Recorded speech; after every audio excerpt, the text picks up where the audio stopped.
What keeps a beaver cool in summer, a fox warm in winter, and lets a possum just hang around? What slices, dices, shreds and stabs, sips and siphons, hoots and hammers, picks and plucks and preens? Have you ever walked in the woods and seen a hole high up in a tree? Which animal lives in the highest, steepest, most dangerous terrain North America has to offer? But what makes a wild animal an American? Did we humans have shrew-like ancestors 70 million years ago?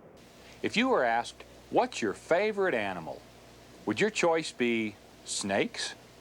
Are they just scaly monsters, ugly at best and dangerous at worst? Or are they highly specialized forms of life, often solitary and elusive, but for the most part harmless as leaves on a tree? Why are we so fearful of, and yet so fascinated by, these remarkable reptiles? When is a snake not a snake? It stands to reason, then, that we should know more about turtles than almost any other animal. But do we? How many of us grew up believing that turtles could slip out of their shells? Do you have a favorite color? A mountain lion kitten, with its tawny spotted coat, certainly wouldn't rank among the more colorful mammals in the world. Or would it? But are the fishers too friendly for their own good? What will their curiosity get them into next? Not the right idea. I wonder how, and if, they'll survive their first winter. They're out there, but where?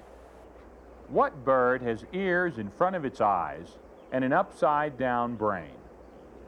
Which is classified as a shorebird, even though it inhabits upland meadows and woods?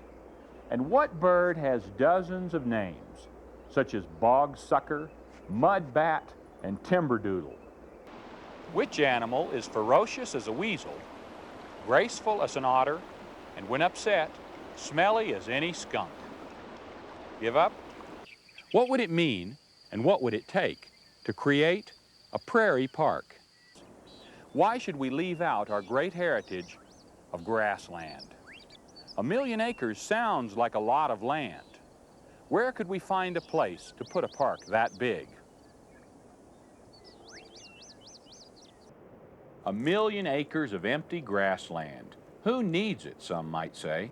Shouldn't it be a wise nation's tribute to itself to establish a prairie park? But what about wildlife?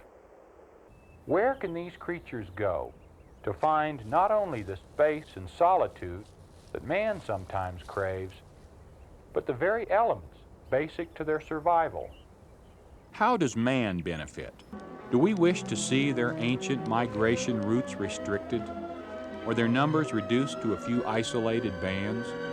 Which of our states has the prettiest women, the toughest cowboys, and the widest wide open spaces? But could captive-born ferrets make it on their own?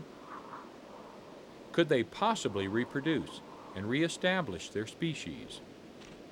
What is this creature anyway? A horrible monster or a lovable clown? Is the bear a horrible monster? After all, who can resist an animal with soft fur, bright eyes, and cute little ears? Why is it that animals with unusual markings seem to hold special significance for us? But the question is, are they all ring-tailed rascals? But what do we really know about our familiar Thanksgiving symbol?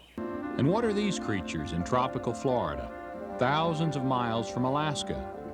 Walrus without tusks? If I'm in the woods, lost and very hungry, is it okay if I eat tree bark? How can I become a wildlife photographer? The most widely distributed mammal in North America is... What must the broad Wyoming prairie have looked like when millions of bison roamed and immense prairie dog towns? What must the West have been like when the soft footfalls of moccasined feet were the only traces of man?